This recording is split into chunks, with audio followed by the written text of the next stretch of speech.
বিসমিল্লাহির রহমানির রহিম।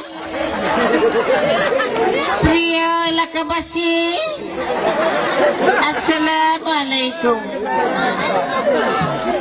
আমি এর আগেও আপনাদের এলাকায় এসেছি আপনাদের পুত্রবধূ হওয়ার কারণে।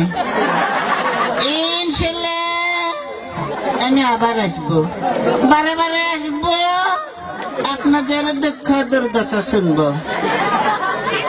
আপনারা জানেন জিয়াউর রহমান এই বগুড়ায় জন্মগ্রহণ করেছে।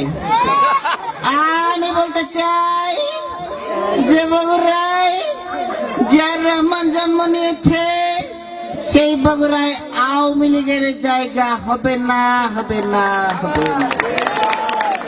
ইনশাআল্লাহ আন্দোলন করে এই আওয়ামী লীগকে বাংলাদেশ থেকে বের করে দেওয়া হবে। আপনারা সবাই আমার স্বামী শহীদ প্রেসিডেন্ট জিয়াউর রহমানকে চেনেন। জিয়াউর রহমান আপনাদেরকে বাস দিয়েছিল ঘর বাড়ি করার জন্য।